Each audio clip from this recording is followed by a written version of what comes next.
Hi, everybody. My name is Ezene Asser, and I'm the host of the HS podcast series. Today, I'm very excited. As you can see, we have an in-person recording. Really appreciate what David is building today. We're here to talk about, what he's building for healthcare. I used to tell my friends that what David is building is like the next $1 billion industry. I was doing a research and I found out that your industry is about for $3 billion in the African market. And for a young person who is that audacious to do something in this space, I am very, very excited to have you. So today on the Market and Startup Spotlight series, I have the privilege to introduce to you David Chen, of Kapsule Tech. So, David, would like to know more about you.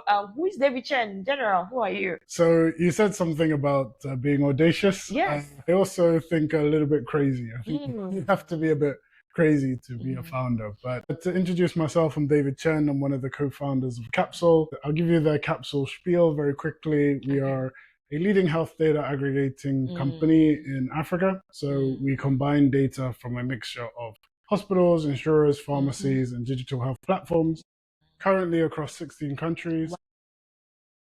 Wow.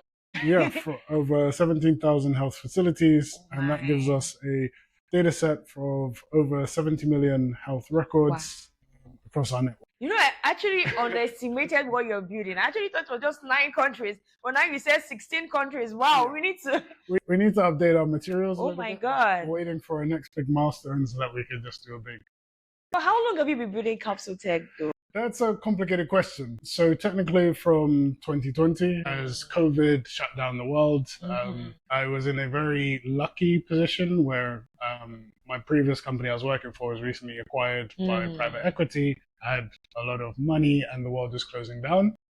So any way to start a business, it's when the world is shut and I can't spend my money anywhere. That was it. But prior to COVID, I had been working on Kapsule as an idea, like 7 days a week for about 2 years. Wow. Literally, you're very hard working. I was just telling myself that I am working really hard, but just even hearing what you're saying about working 7 days a week, I think that's a big deal. And, like you said, I think you're working in a very, very unique space and a space that a lot of people have not really ventured into. So I'm curious to know what even made you think about that space in the first place. So the first 2 years when we were kind of exploring the space, it was in parallel to my day job.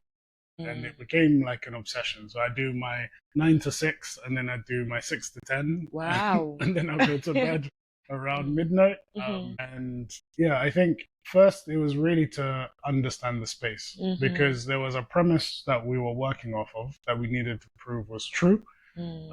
So to kind of go into my personal background, I was in consulting where I was supporting pharmaceutical companies for a few years. And that's where I first heard about the reasons why they were underinvesting in African markets. And it was mainly to do with that there was a lack of data. I'd hear that for several years, nothing really changed. And then eventually I ended up moving to Axiom, a legal technology company that helped big businesses, Fortune 500 companies to adopt technology in their legal practice. I went from healthcare, very tightly regulated, slow-moving industry, to the legal space where you have equally slow-moving, regulated, like tough industry. And I got to see how people adopt technology in that context. Anywho, going back to my original question, or your original question, when I was starting Kapsule, well, I had an idea that if we had the data that the companies needed, they would then start investing more seriously into Africa.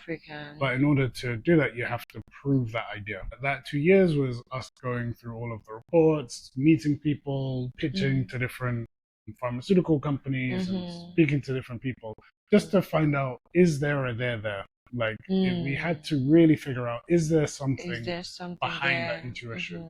That was the 2 years. And then, like I said, 7 days a week. And the life of a founder. Yeah, COVID happened. And then I just thought, I remember I had the thought where I said, I could do what I know most people are doing, where they're working from home and then like living life, or I can actually use all this time. And then I thought to myself, and again, this is sort of the risk management you do as a founder. I thought, if I quit, try really hard, and then by the time the world opens up again, it's failed, I could just say, oh, I lost my job due to COVID. Okay, that's Brush it under the rug. So that was my reason for the timing. Wow. You said a lot. I feel like this is a masterclass. I wish I would like to invite maybe another time to like to our early stage founders, because I feel like this is also something that a lot of people don't know, risk management, and you were able to calculate that. But also the fact that you gave 2 years to actually validating this in this idea, and that shows that you actually did the homework to really see. And I actually think that data. A lot of people say there's a lot of data in Africa, but I don't think that's true. What's your take on that? I'd say there's a lot more data in Africa than people expect. I contrast it with, say, developed countries. So this is going to surprise you. If you take like Ireland, it's say where the headquarters of Facebook Europe is, Google, and all the big tech is headquartered in Ireland. So a developed nation. I think they have across the entire country maybe 35,000 digital health records. Everything else is on paper. So if I contrast that with, say, Rwanda, where it's around 98% of the health facilities have been digitized, who doesn't have data? That's true. So, your question, does Africa have data? Yes. The problem is it's not very organized and it's not easily accessible. So I think that's the problem we identified, and that's what we tried to solve with Kapsule, is that we saw the data exists, it's just in pockets and silos all over the place. And what you need as a big company is all that information in one easy place so you can answer a question very quickly. So that's what made us shift from the data business we originally started, which was slightly different. It was on supply chain monitoring data, to aggregating data from many different hospitals. Wow. And then that led to including insurers and pharmacies and all this other. Wow. For someone who has done this for 6 years, I'm just very, very proud of what you've achieved, to scale to 16 countries, having over, did you say 17,000? Health facilities? 17,000 health. Wow. That must have been a lot of work. Yes. Yeah. It's funny, it's a lot of work, but the beginning bit was the hardest. Actually figuring out that there is a there. There is something there. A way of solving a solution at scale that we can repeat. So the story of how we first started aggregating data was actually super interesting. So we started off monitoring supply chain data, and then we realized very quickly that there's no money in supply chain. Because if you increase the cost of distributing products, that increases the end price of the product. No one wants to spend money on cost, any cost that is in the supply chain. So we then was like, okay, we need to pivot the business. We then looked into building our own software to collect the data. We built an ERP, EHR, electronic health record system. We then had to go through the challenge of getting users. So we went to different facilities in Rwanda, in Uganda, started pitching our software. And then we encountered two issues. One, they hadn't digitized at all. Or two, they had digitized, but they're already using another system, which they may not like, but they're like, I'm already using this. We started selling our things. For the ones who hadn't digitized before, we literally spent, I think, a month trying to chase down $100 invoice. Wow. One facility that used our software, and we were just like, I'm never going to be a billionaire chasing $100. Yeah. We need to change this. And then with the ones who had already signed up with a vendor, the vendor that they're with doesn't want you to move over to another one. So they make it very hard to move their data across.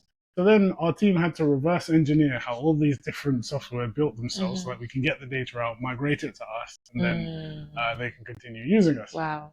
After doing that a few times, our CTO is like, do you know what's pretty interesting? Regardless of the software they're using, the information they're collecting is basically the same information. Like, that's pretty interesting. And then he comes back a couple of days later. He's like, I thought I'd try something. It's pretty cool. I was like, okay, let me see. He's like, these 5 hospitals? I've just turned them into one super hospital. I'm like, what do you mean? He's like, because the information in them is basically the same. I just change all their formats into another format. And then I combined all of those formats into one. So now there's one super hospital can see across the 5. And I was like, okay. That's really smart. Yeah. And then I said to him, how scalable is this? And he says, well, any hospital that's using the same software, we can potentially add to this. So then I said to him, okay, so you're telling me if each of these 5 systems had 100 hospitals each, now we'd be able to get 500 hospitals in the super hospital? Wow. And then he goes, yeah, more or less the same. Wow. Yeah, more or less. That's very smart.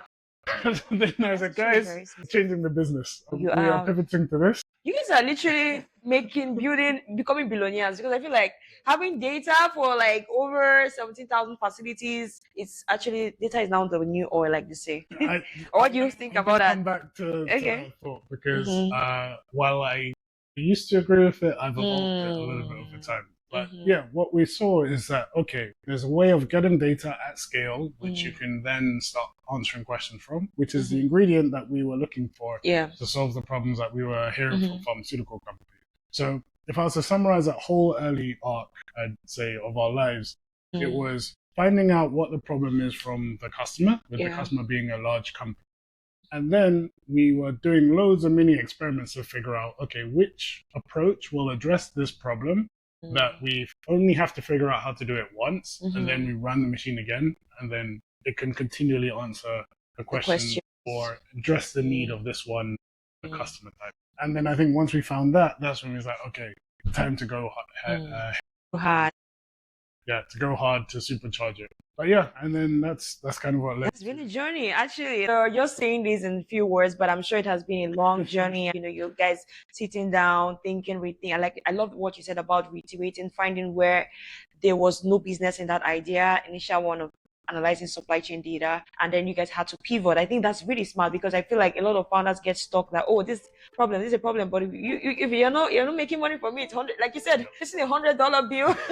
To become a $1 billion company, that's actually not smart. But you guys have really been able to do this, and I'm really, really impressed. I'm happy to know you. Thank God I know better. Thank God I know you, because this is actually a big business you've done. Well, I'm very curious. I think I already asked you this question off camera, but you're not Mhm. African. Why did you choose to why did you choose to come to Africa to build? And what Yeah. made you? Was it a job that gave you insight, or what exactly made you build in Africa? So there is something many people in the startup space have heard of product Mm. market fit. There's something that Naval Ravikant mentions, where I love it's him. product market founder fit.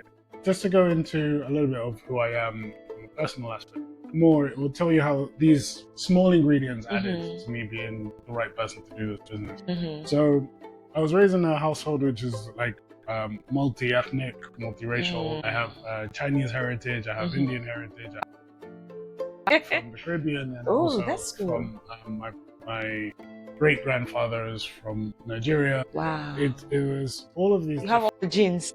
all of these different cultures somehow blended into a family mix. Now, my parents, they met in London. My mother was born in the Caribbean, and so on. Now, in our home, our father was like the biggest Pan-Africanist. He believed like the idea of the African Union. He wanted to have a United States of Africa. That's like what he. So throughout our childhood and education, he would just be talking about this a lot, which is funny because he was half Chinese himself, but there was something about the Pan-African message that really resonated.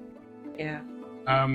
And that was kind of the interest I had. Then fast forward when I end up in consulting. Of course, I'm one of the only Black people and things like that. When I was doing projects that were global in nature, and then there were things that were being said about the African market or developing markets, lower middle income countries, LMICs, whatever the term is, I would always be curious and ask a bit more questions about the African market. And then it was actually, I went to the World Brand Safety and Anti-Counterfeiting Summit. And there was a guy who was, I think he was from Cote d'Ivoire, but he had spent time documenting how medicines were being distributed across many different countries across Africa. And when I saw the level of shock of the other audiences, even though they were the global head of product, of their companies, like, wait, hold on, you're global head. You have no idea how Africa works on the ground. So I was just like, oh, so they don't know either. When I'm hearing in meetings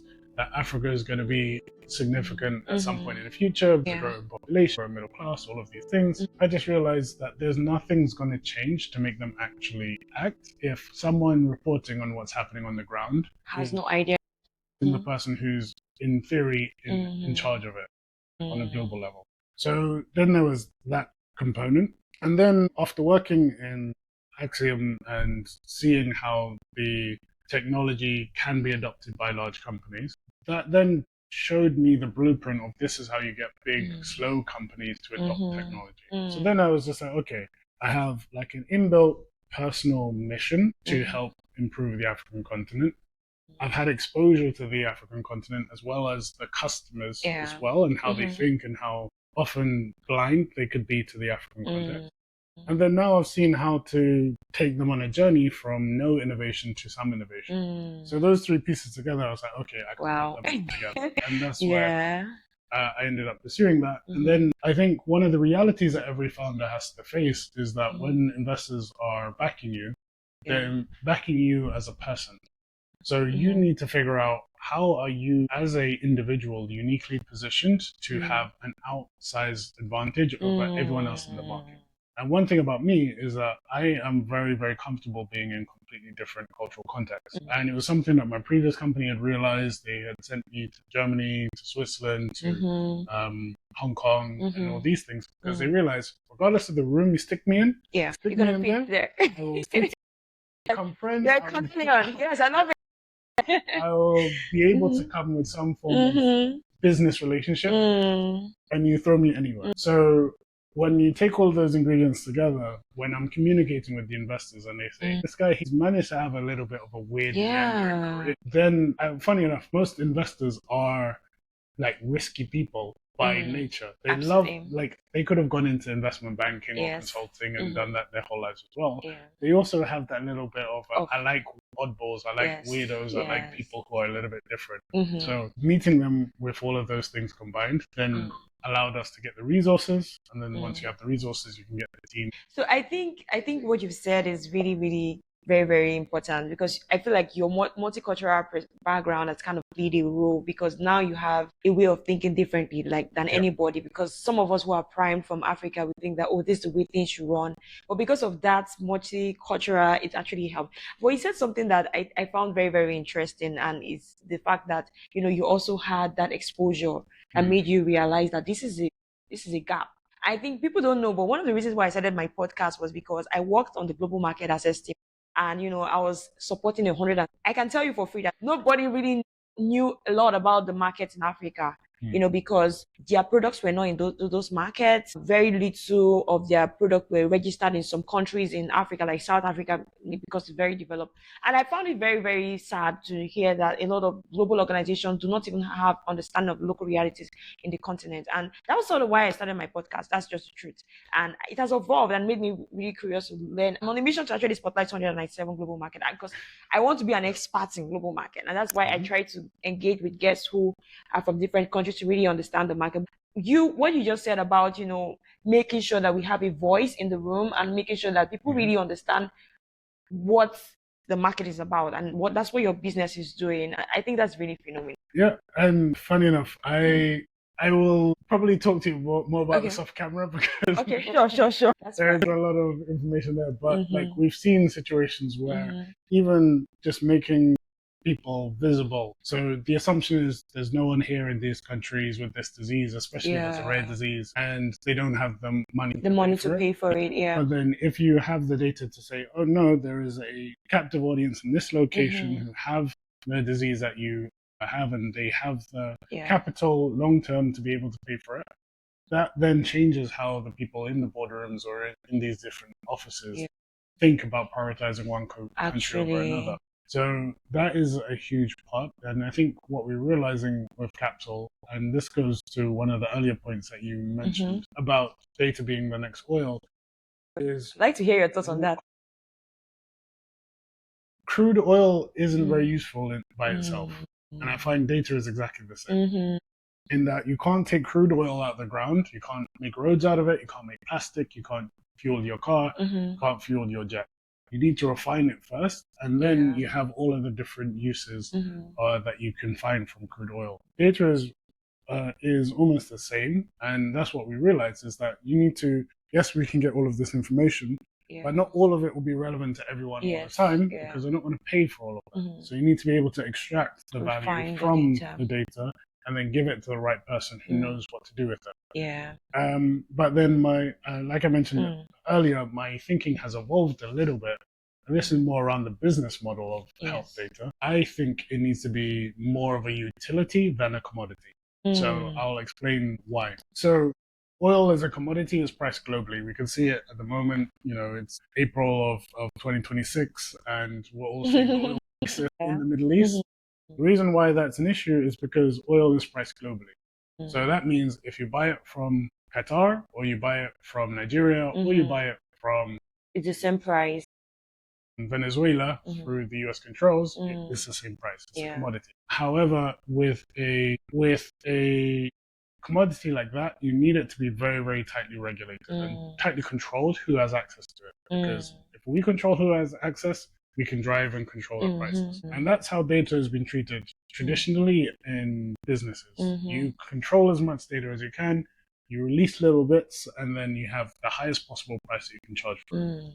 Now, there is something in economics called the Jevons paradox, and that's something that really changed my way of thinking, and also about the business model of Kapsule as well, in that there is a strange thing that happens when you reduce the price of certain things as much as possible. So the best example is electricity. When electricity is super expensive, only wealthy people have it as a light bulb in their house as a party trick, like 100 years ago. However, once you make electricity super cheap, you can have everything from air conditionings, TV, to printers, to all these things that run on electricity. That's only possible when you have cheap electricity. So what ends up happening is, in the first instance, when it's super expensive, people spend as little as they can on that price, on that commodity. So it may have 0.01% of a million people's net spend, because it can be adopted by large companies. That then showed me the blueprint of this is how you get big, slow companies to adopt technology. So then I was just like, okay, I have like an inbuilt personal mission to help improve the African. Only have a 1 million people user base. It can have a billion or 3 billion people who are purchasing electricity. Not only that, they're not spending 0.01% of their income. They're spending 1%, 5%, 10%, depending on what they're using. Even now, in the case of AI, I think close to 50% of their cost is the electricity to actually keep the data centers running. So it really changes and evolves based on ease of use, ease of access, and the ability to scale up. So I say all of that to go back to my point. What I believe with health data is that you can turn it into a commodity, not a utility. When it's a commodity, when it's a utility, then you're incentivizing people to use it more. So if we can make data super usable and accessible, you can use the data for a bunch of different innovative use cases. You can find new creative value that you can get out of it, and then your overall consumption of it will go up. So we've gone from trying to create a giant castle with a lot of data inside and then charge for entrance and exit, to now wanting to create a utility company that can plug a health data. I really love the way you describe the commodity and the utility. I think I've never really thought about it that way. I think there's something about, what you described using the electricity model. And, what I'm also thinking about in the light that, okay, what if we have a lot of people now have access to this data? What will now be the value? Like, what would be the premium of having this data when that becomes? So what's super exciting about it is that we never really can know how many things people can innovate on top of it. Like, the internet, when it first started, was just a network in which you can have a researcher in one university message directly a researcher in another university. And then the internet has become what it is today. It's once you connect people or thought or data or things together in a way where information can flow both ways, it's almost infinite amount of use cases. So funny enough, I was talking to my co-founders about this, and we were like, okay, let's imagine like we're super successful with Kapsule. Our current vision that we sell to investors is we're trying to build the Bloomberg terminal of health data. So, wow, that's a billionaire idea. Come on. So you can have one place, you go in, you log in, and any health data question you have, whether it's what's the market share of this product, or what is the price of this product, or what drugs work best in which population, all of that, we want you to be able to answer it very quickly in our platform. But then we were just thinking, what else could be enabled on top of that. And another thing that we were just talking about is how healthcare is very reactionary to something going wrong. You're like, if we could use it for ourselves, what we would then do is create a full chain. So from where you're procuring your food to your wearables that are monitoring your health, through to labs that you're able to do, to your gym membership, to your overall healthcare when you do get sick. We would want to have that entire linked and interconnected, and then be able to report on ourselves as well as comparing us to people like us elsewhere in the world. That's what we would do. So it's like all of those things become possible once you do the hard work of bringing it all together in one place. Wow. So that's kind of where I see Kapsule's role, is we are the ones really pushing to make, or like build the pipelines or the connectors that are able to pull in the data and then distribute it to where it's being requested. And then once people have it on their fingertips, then human creativity will come out and there will be a whole bunch of new applications. Oh my God. Wow. I'm just thinking about the whole ecosystem you're trying to tap into. And I'm like, this guy is about to become a billionaire, guys. Watch out. Anyway, because when you said that Bloomberg, I was like, that's a really smart idea. And I know you can achieve it. And I pray you achieve it. But I'm also going to ask you this question about, people talk about the myth of data, right? Data use cases, because you said something about people having data but not knowing what to do with the data, right? I think that's also a problem that we've identified in the continent, that some people say, oh, there's no data problem. Just people don't know what to do, because at the end of the day, once you bring out an insight from it, people don't act on it. What's your take on that? And how do you think that will evolve over time with AI and all of these models coming up? Yeah, so AI has been almost a godsend in many respects, especially for the health programs I've been running in Africa. Like there's a huge opportunity there today where if I wasn't doing what I was doing with Kapsule, I'd be going around to find all of the different donor programs that have been reporting data for decades, almost 30 years of data that just goes into an archive somewhere. Like AI can now take all of that from everywhere and make sense of it and pull insights.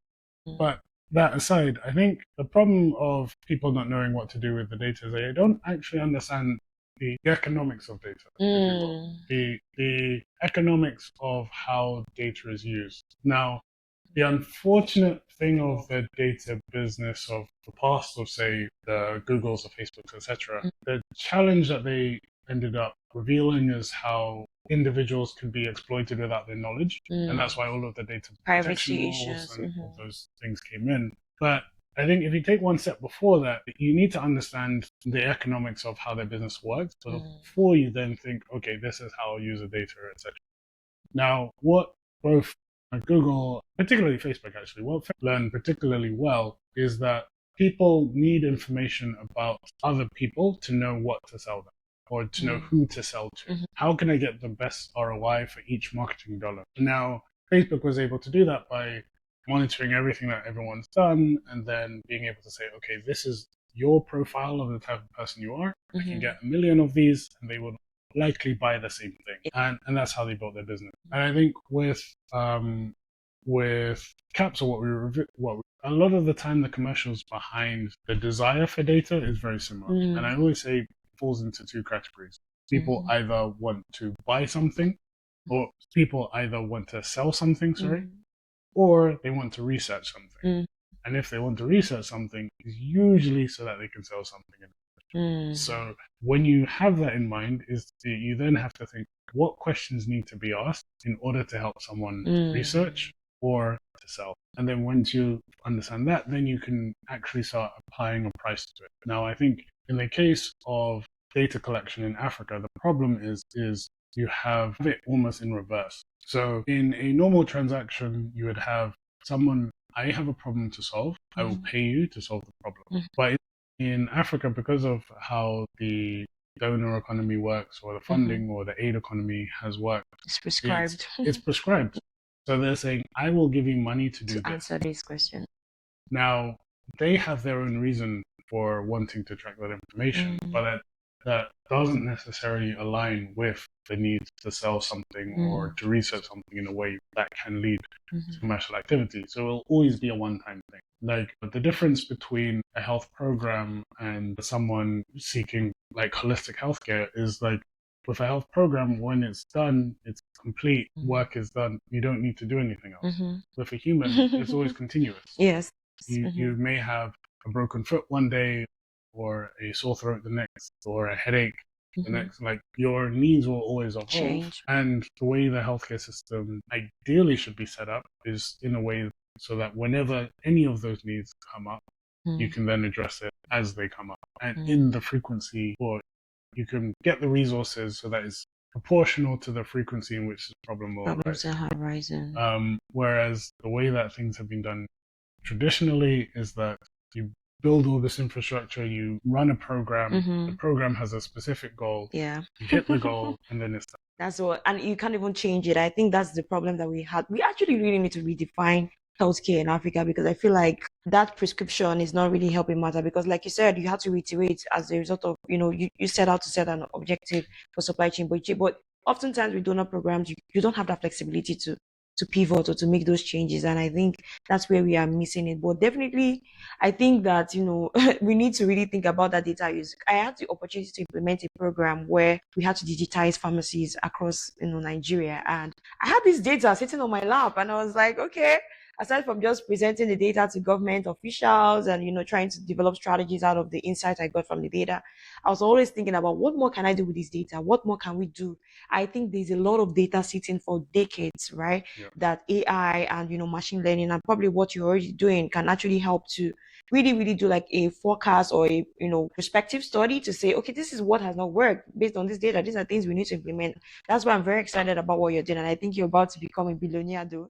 I keep saying that. Anyway, yeah, definitely. This has been very insightful. And I really love the way the conversation has gone around data. So I'm very curious. Kapsule Tech has been doing this for 6 years. I'm sure I listened to some of your previous recordings where you talk about your team. How did you meet them? How did you, because you said you started working on this 7 days a week, 24 hours. I'm like, oh, how were you able to, because I feel like you're a phenomenal leader, to be able to governate these and do this in 16 countries. What would you say was your secret sauce in building? Yeah, I'd say if I was blessed with anything, it was discernment of good friends. Ever since, I'm still close friends with pretty much every friend I've had since childhood. Wow. So I think that's been a huge advantage for me. And when it comes to my co-founder, I've known him since I was 4 years old. Wow. We literally used to get picked on by the same bully in the playground. That bully will regret his life. Yeah, Paul, if you're out there. Oh, mind you, he's not a billionaire. Yeah, we were in primary school. He used to make us cry every day. Oh my God, Paul. We went through all things. The UK signed a deal with the Rwandan government. Whose plan was to send all of their legal immigrants.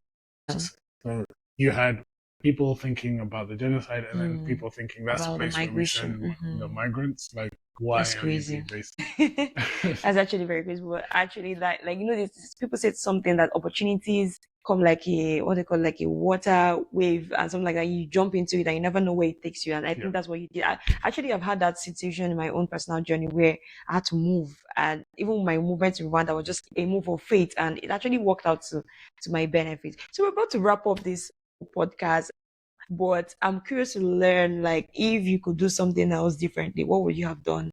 This is something that I have. It's probably going to surprise you. This is something that I've spent probably 50 plus hours thinking about. Oh, wow. As founders, you always think, if I wasn't solving this problem, this is another problem I'd solve. Roads.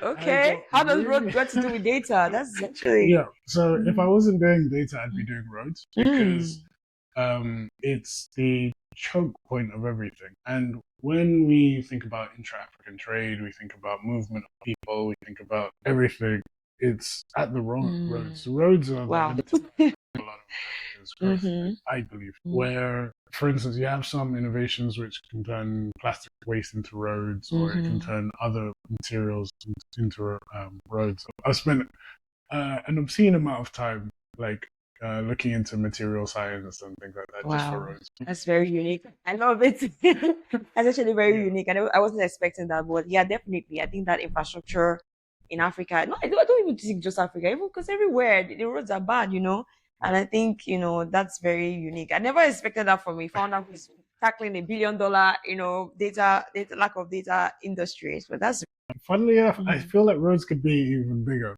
So I'll geek out for a little bit. But okay. like, for instance, we're in the US. One of the things that they have here is motel. And like, I'm not sure if you've ever tried to travel between African countries by bus. Sometimes between countries, not really. I have, like, between Rwanda and Uganda and Nairobi. Just for an experience with the boys, let's say we did it. Never again. However, the experience told me there's so much opportunity where if you had good roads and then you had motels built alongside, it can actually be an incredible journey because some of the landscapes that you're going through in the different environments. If I had a nice way of traveling by road between these countries, I definitely would. So, yeah, that's kind of one of the maybe that's your next big venture you're going to run after you finish building Kapsule Tech and laying down the ground for the next generation to take over. If I end up being a billionaire, I think I'll end up probably doing an construction. put all my money into making roads. That's really, really inspiring. Okay, so we have to wrap up in now quickly. So yeah, what lessons have you learned in your journey so far? The biggest lesson for me in the last few years has been the importance of faith. And so I've had moments in my life where I was more or less agnostic. In my childhood, I was a lot more religious, but recently I've found faith again. And for me, it's that centering point where I don't believe if you're trying every day to do the best, you won't be rewarded and God will not abandon you. And this is something I say all the time where whenever I'm having a tough moment, I say to myself that God hasn't brought me this far just to abandon me now. Absolutely. So I'd say if I can tell anyone anything, it's particularly, in my case, finding Jesus Christ as a source of strength and a source of comfort has been incredible. And I also have finding your wife too. Only Jesus Christ could have found me her. Yeah, absolutely. Yes, absolutely. And yeah, just to wrap up, thank you so much. It has been an incredible session with you. And I'm sure there are days where you feel like I'm done and I'm tired. I don't think I want to do this ever again. Do you ever have that moment? And what's that quote? I always end my podcast with this. What's that quote that keeps you going whenever you feel like that? Like, why did I even start this?